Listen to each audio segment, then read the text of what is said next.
Maurizio and Belen from the Rodizima Latin Dance Company from right here in Sydney.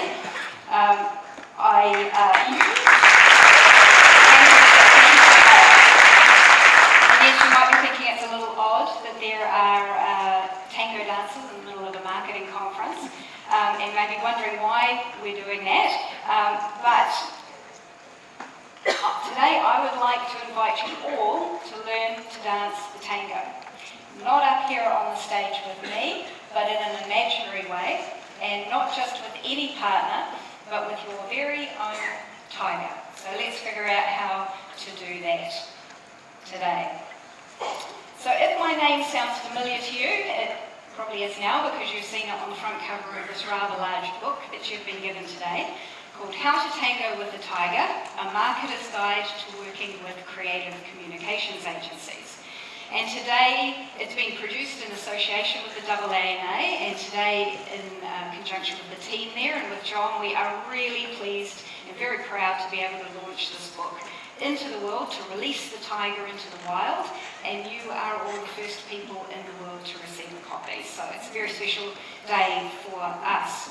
So a lot of research has gone into the writing of this book, and as Richard just said, it's taken over the last 5 years. I've talked with over 1,100 different agency and marketing people from around 30 different countries. So, because my one brain can't do it all, it's a culmination of a lot of input into these books. And one of the overarching insights that came out of this whole process was this key statement. So strong client-agency partnerships equals strong agency output equals engaged consumers, which equals growth. And that's what all marketers want, right? So, the writing of the book was about how to build these really strong agency partnerships in order for you to be able to achieve this growth. So today we'll cover a few tips that came out of the book, but it might help you just to know how Tiger got to where it was today. So before Tiger, there was actually the octopus, which Richard had with him today, which was great. And that was a culmination of my 25 plus years in both design and advertising. So in the early part of my career, I was a graphic designer and I ran my own business for about 10 years, all while working with clients during that time. And then I went overseas to do some extended voluntary work, and when I came back, I went into account management within first design agencies and then within advertising. And all through that time, I knew that account managers were really the glue that held the client-agency relationship together. And so, but all this while, I could see that there was very little training, and in some cases no training, for account managers in our industry. So that's why I wrote Octopus. It was really to equip and encourage and enthuse account managers in agencies. And the book's been very well received internationally, which is great. But as we know, it takes two to tango, and that's especially with the client-agency relationship. So training account managers and agencies is great, but it's only half the equation. So in 2018, John from the AANA, who you all know, and Richard, who some of you know very well and who you've just met, approached me with this plan to bring another book to life. They said, would I consider writing another book, but this time to do it from a marketer's point of view? And I think because I hadn't quite detoxed from the writing of the first book, I was like, oh, sure, I'll do that, that's great. So we embark in this new journey. So what I did is I took Octopus and I flipped it 180 degrees, and I took out the bits that weren't relevant to marketers, and I put in new bits that are very relevant to marketers. And so we created two sides to the same coin, one side for marketers and one side for agencies. But before I share some of the findings from the book, it's probably worthwhile talking about how the title, How to Tango with a Tiger, first came about. And I'd have to say, along the whole book writing journey, it was probably one of the most difficult parts to the whole process. So at one point, I turned to my peers in the industry and I said, would you like to just suggest some different titles to me about or concepts to me about how would you sum up your agency-client relationship? And here are just a few of their ideas that they gave to me, and I think are very insightful about the state of some of our relationships. And let's see if you identify with any of these. Us and them. Checkmate. The calm before the storm. As clear as mud, which I'm sure some of you will be able to identify with. How to skate on thin ice. And how to walk on eggshells. Now, whilst probably quite true in a lot of instances, it actually wasn't very complimentary.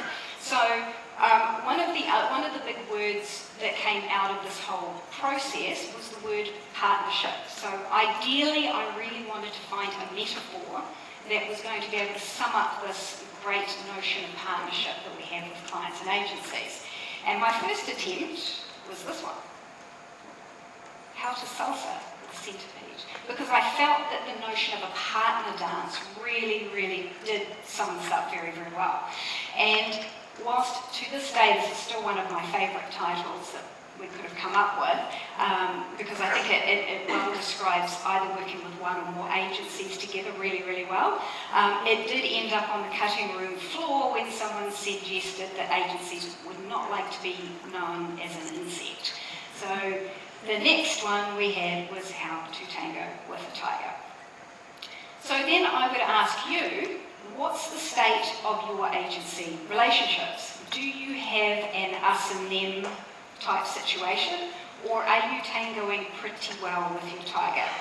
Do you consider your relationships to be, or your agencies to be vendors or suppliers, or are they true business partners to you? And if so, would you like to make your relationships better? Because that is what Tiger is all about. So there are over 200 sections in Tiger, and today, given the time, we're only going to be able to tango with the very tip of a tiger's tail, but you're holding in your hands now some great secrets to building this really strong client-agency partnership. So I do encourage you, take it away, give it to your teams, use it as a training implement for them, and even if you're very seasoned marketers, you're still going to learn a lot from this book. So today we'll be looking at just two things that all marketers and agency folk can do to strengthen their relationships. The first thing they can do is to understand the landscape, and secondly is to understand the limitations. So firstly, let's look at understanding the landscape. So it's really important to know what's going on with agencies today in order to better understand what you should expect out of your agencies. So the first question I'm going to ask you is, where are you getting your information from? So I'm sure in Australia, if it's anything like New Zealand, you've probably, where I come from, sorry, I'm from New Zealand, in case you couldn't get that, is that you've probably got a small number of media publications that you are turning to for information about what's going on with agencies and new tech and new trends. But what you need to remember is that each of the publications has its own bias and agenda, which is natural, and it's full of opinion pieces written by individuals, each with their own bias and their own agenda, and you're going to very rarely come across any information in those publications that is deeply researched, and that's just a result of democratised media today, so it's quite normal. And also, we are in a room full of people that subscribe to the power of advertising, or at least I hope you subscribe to the power of advertising. And you know that if you hear a message enough times, repeated over and over, then you're going to start believing that, even if that message is either inaccurate or misleading or generalisations. So, two of my favourite generalisations that are out there at the moment are these two, that agencies are dying and that the agency model is broken. And I'm sure you guys probably have heard each of these at least 100 times each over the last few years, so it's nothing new. But each of those statements has the power to potentially influence your client and agency relationships depending depending on how much you subscribe to each of these. So I want to look at both of them in turn with you today. So let's look at first at agencies are dying. So I started my career back in the early 90s as a photolithographer, and don't worry if you don't know what that is, because it was a very long time ago, but it's loosely what graphic design is today, but before computers came about. And in those days, like photolithography, you could literally take hours to retouch out blemishes out of someone's face or turn a grey sky into blue. So it was a very different type of industry. So imagine the sea change that came into our industry when Apple Macs first hit the scene, and in New Zealand that was in about 1994. So what were these machines? What could they do? What were our competitors going to do with these machines? And more importantly to me, was I going to be out of a job? So fortunately, I got the opportunity to retrain on these new machines, and my career, as well as the industry, started to go off in this really new direction. And there was no doubt that the staff that was around me, if they did not choose to retrain, they were out of a job. And the companies that did not adopt this new technology, they were out of business. And photolithography as a career, as an industry, was obsolete within about 5 years of these Apple Macs coming into the business. So let's put the statement that agencies are dying into some context. So the media, if we believe it, is trying to tell us that agencies are dying because of things like this that you're seeing on the screen. And I'm sure these are all familiar to you, and I'm sure you could add to this kind of list. Yes, each one of these has the power to change our agency landscape as we know it, but it's important that you put it into a little bit of historical context before coming to any kind of radical conclusions. And those of us that have been around long enough have experienced what I like to term as either major revolutions in the industry or some minor evolutions. So let's look at some of the revolutions. So in 1984, Apple Macs first came on the scene. In 1990, we saw the advent of the internet. In the late 90s to 2000s, it was the rise of social media platforms. And then in 2007, the iPhone launched, and that obviously sparked this increase in smartphone technology. But we also experienced a number of minor revolutions, and here are some of those. So the result of these evolutions and these revolutions was that some agencies went out of business. Yes, they did. Some were either unable to adapt or they were unwilling to adapt, and others lost business to competitors, and sometimes clients moved their business to companies that they felt more aligned with their changing requirements. So does that sound familiar? Does that sound like what is happening today? Yes, absolutely it does, right? So I just encourage you, don't get sucked in to what you're hearing in the media today. It's easy to believe that what we're experiencing now is somehow worse than has ever gone before, but I'd have to say what could have been more potentially catastrophic to our industry than the introduction of Apple Macs or the introduction of the internet.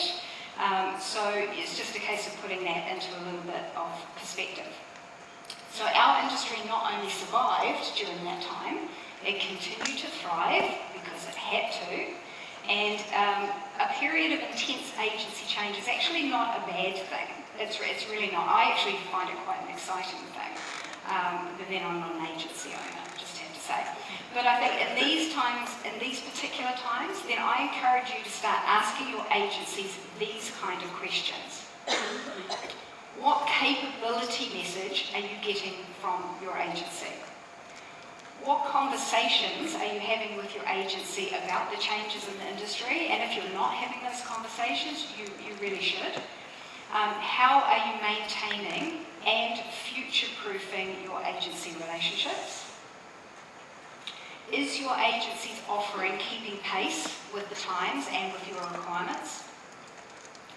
Is your agency training and upskilling their staff to cope with what's happening in the industry today? And is your agency a true business partner for you and not just a supplier? So the agency landscape is changing. Yes, it is. It's always evolved, and it will continue to evolve at varying speeds. And right now, like we've heard earlier today, it's evolving really fast. So the concept of evolution is survival of the fittest. It's adapt or die. So agencies just need to remain flexible in order to change when it's appropriate, and this will help them to maximise new opportunities as it comes along.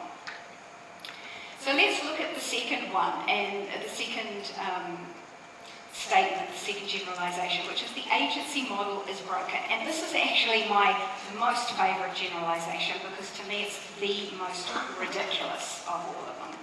So I first have to ask you, which particular agency model is broken? So this is what we know for absolutely certain sure. No two companies are the same. All agencies are different. All of them have different service offerings. They have different ways of working, different structures, different ways of charging their clients, and no two agencies are the same. Very few agencies will be stuck these days in a 20th century mindset, and if they are, then chances are they're not going to be in business for very long. Look, and if agencies are still in business, then they must be working in a profitable manner with clients who like what they're doing. Because clients are smart, yes you are, you're very smart people, and if you didn't like the way your agencies are working, you'd either be having a discussion with them, or you'd vote with your feet and you'd leave. Companies evolve at different speeds. So there is, just as agencies evolve at different speeds, and there is no one speed size that's going to fit everybody. And there is not one single, new, improved agency model, even if someone could articulate what that ideal model might be, that is going to suit every client, and that is a fact. So if we can see that there is no one particular standard of agency model, then what on earth could these media articles and authors be actually referring to? Could it be the network holding groups? So we've got a lot in the wider media where the network groups are coming under fire. But even then, I just have to say, put that into perspective, that every holding company is structured in a different way and operates in different ways, and the network agencies are still in business, right? So we just have to be really realistic about that. They're not going to suit everybody, and their ways of working are not going to suit everybody, but they suit some people, some clients really, really well. And logically, if these clients weren't happy, they're going to leave. Okay? So therefore, is the broken agency model referring to our media agencies? And again, we know that there's been a lot of negative press that's been surrounding traditional and digital media buying in recent times. But you've also got to, again, put it into perspective that the number of agencies out there that are accredited to buy and on-sell media is actually really tiny in comparison to the total number of agencies that are in the marketplace. So if the media agency model is broken, then that refers to a very, very small number of agencies, and it's a shame then that the wider agency landscape should be tarred by this maybe a broken media brush. And I'm sure there's been a lot of issues, and here are some of them, not all of them, there are definitely some of them that has been raised about media agencies. But to me, if you look at this list of issues, to me it sounds like bad or dishonest business practice rather than a broken model. And as Mike Wilson, CEO at Havas Media Australia and New Zealand, very wisely said, there are good agencies and there are bad ones. The bad agencies are broken, but that does not mean the model is. And I fully subscribe to that. So yes, there are issues in agencies, as there are issues in companies and in marketing departments, but changing an agency's business model is not going to fix those particular problems, but injecting some integrity into the way that everyone does business should just do the trick. So how is it possible when you've got a biased media landscape that you could possibly start to get an unbiased, the most unbiased viewpoint that you possibly could? Well, firstly, I would encourage you to do what I would just call and take your blinkers off. So we're so busy doing the do that our heads down, we're in our own little bubble, and it's very rare that we're going to take the time to just sort of sit up and look around once in a while, just because we're so darn busy. But the problem is that most of the other people that are working in the industry and those that are writing the media articles are also working in their own little bubble. So any viewpoint that you're going to get is going to be particularly one-sided. So how do you create your own point of view? So the first thing you can do is attend seminars and courses just like this one. It's a great way of just staying informed and inspired about the latest changes that are happening in the industry. You can go to awards events. Now, love them or hate them, whichever way you lean, they are a good way for you to see what good or best looks like, to see what your competitors are doing, but also to just check out what the different agencies are doing and see whether their work resonates with you. I'd encourage you to read a range of industry news, because each one, because it's going to come with their bias and agenda, as long as you're getting a balanced viewpoint, that should really help. The only problem is, as we know, PR articles are seeded into most of these industry publications, so you're going to get fairly similar stories coming out a lot of the time. And you can attend networking events. So I love networking is such a broad term, but I do love networking events from the point of view that it can push you out of a competitive environment like an awards evening and just get you into a non-competitive way of meeting your peers and asking them questions. So that's what you can do to help yourself there. And the second thing that we can do to strengthen our agency-client relationships is to try and understand the limitations that surround us when we're doing business with agencies. We're going to look at a couple of limitations today. There are service limitations and language limitations. So let's first look at service limitations. Fact number 1. 1 plus 1 very, very rarely equals 2. In case you hadn't realised it, we are in an industry that there's virtually no black and white, where many roads lead to Rome, and that there are many ways of doing things right and many ways of doing things wrong. And that leaves an awful lot in the middle that's open to individual interpretation. So you need to be aware of that. Fact number 2, agencies sell opinions. If you gave 10 different agencies exactly the same creative brief, the chances are that you're going to get 10 completely different solutions, creative solutions given back to you. And if the agency is any good at what they do, each one of them will be able to sell you the fact that their solution is the right one, and it's going to give you the ROI that you want. So just be aware, we are in an opinion business within this creative environment. Fact number 3, there's no magic wand.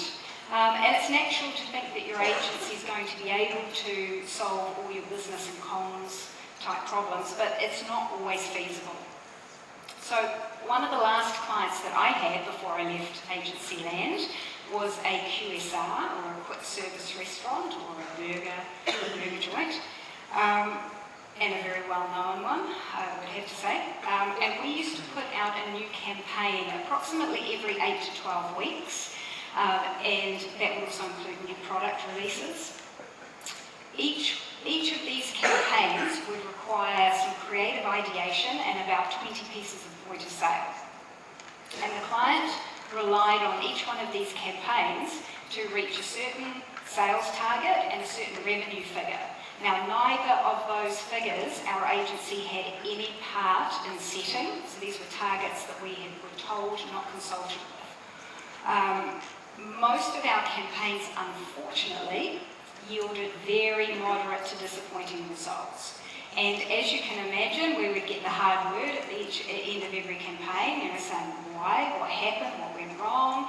We would go away, we'd go back to our team and we'd go, okay, did we get the brief right and the strategy right and the ideation right and the execution right? And then what we did is it was pretty evident, we didn't have to dig too deeply, but we saw that there were a number of wider issues within this client's business and operations that affected the success of each one of our campaigns. And these were things like these, which was really, really, really unfortunate. Because this client was sinking literally millions of dollars into their creative and media spend each year, but they refused to, or they kind of knew it. This wasn't anything new to them, but they still looked to our agency to try and solve these kind of problems, and it just wasn't feasible. It was totally outside of our control. So in terms of service limitations, we just have to be aware that each agency has their specialities, they have their strengths and their weaknesses, and you need to be very clear about what your agency will and will not be able to achieve, and then decide if that's going to be good enough for you. So it's crucial that you brief your agencies clearly, that you communicate your expectations clearly and be having this two-way dialogue, and that you need to work with honesty and transparency. So the more that you can do that, the deeper your relationships will be, and the better quality of work that you're then going to get from your agency partners. So the next limitation that we need to be aware of is that of language. And the way that clients and agencies communicate or don't communicate with each other will often have the biggest area of impact in our relationships. So it's like when you go to live in a foreign country, the easiest way to sort of get on with the locals, and especially if you're going to do business with them, is to learn the local language. And that's very much the same when it comes to building deeper client-agency relationships, is to try and learn the lingo of the other party. So now that doesn't mean that you have to all of a sudden become an expert in the things that your agency does, because that's what you're paying your agency for. But you do need to be able to communicate with them intelligently. So I interviewed a lot of very, very smart marketers for Tiger, and it was really interesting to hear their different perspectives and how they approach working with their agencies. And I'd have to say that most marketers that I spoke to are still working in a very, what I call, traditional manner. And that's just based on the way they were taught and what they learned at university and so forth. It's a legacy thing. But if I could highlight one person that really impressed me with his approach to working with agencies, it's Brent Smart, whom I'm sure that many of you are very familiar with. So Brent has spent the majority of his career working in agencies in Australia and New Zealand and the United States. And very recently he moved client-side to take up CMO role at IAG Australia. And as you're also probably very aware, I don't have to tell you, IAG is one of your largest companies. So Brent was required to take on a really hefty task. But this is a quote that Brent said in terms of he really understands how agencies tick. So this is his quote: "It's less about power, it's more about empowering. I wanted to empower ideas and empower creative people and go, this is the thing we're going to do. Let's all get behind this and make it great. Let's get rid of all the type of roadblocks that I'd faced throughout my agency career. Extraordinary things are possible if you take those roadblocks away. Take away over-interfering with the creative idea. Take away researching creative ideas, because I've never seen an idea make a better idea ever. Take away an unwillingness to invest the right money and make an idea great.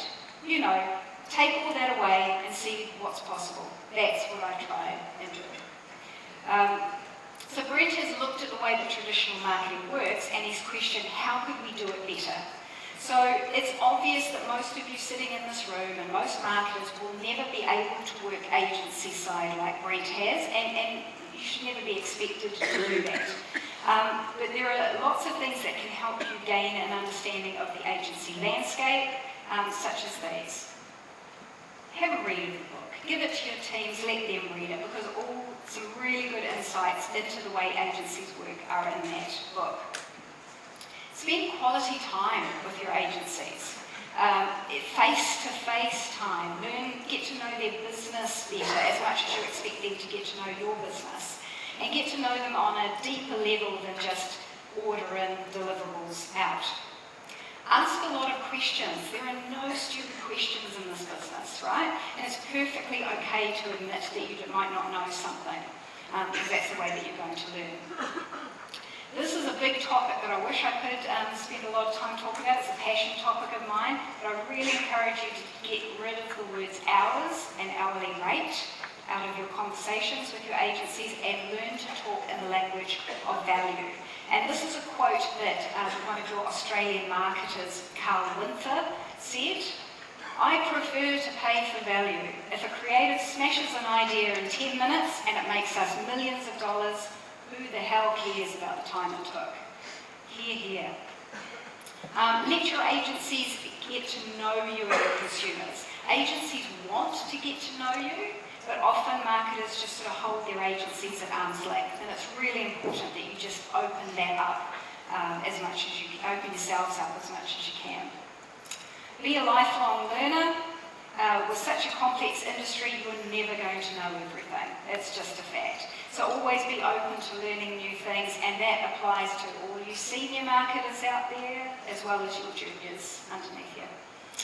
And try and remove some of the complexity from their language. There are many reasons why agencies and marketers want to baffle each other with their brilliance, and you might get some of that, but it's unnecessary and it's really unhelpful, and it's quite confusing. And never accept the status quo. So be a Brent smart, and always ask, why are we doing this, and is there a better way? So the purpose of writing both Tiger and Octopus was to help agencies and marketers to make their business partnerships as strong as they possibly can be. So remember, strong client-agency partnerships equals strong agency output equals engaged consumers, which equals growth. And this is all in the effort so that you can dance the tango really well together, moving in the same direction, listening to the same beat, and hopefully not stepping on each other's toes. So you can have an order-taker relationship, and that's perfectly fine, but if you want to have a true business partnership, then you really need to become the kind of dance partner that all your agencies want to dance with. And so remember, I'll just leave you this in closing, that the tango is never meant to be danced perfectly, just purposefully and passionately. And so I challenge you, go out there, grab your tiger, get out on the dance floor and shine. Thank you.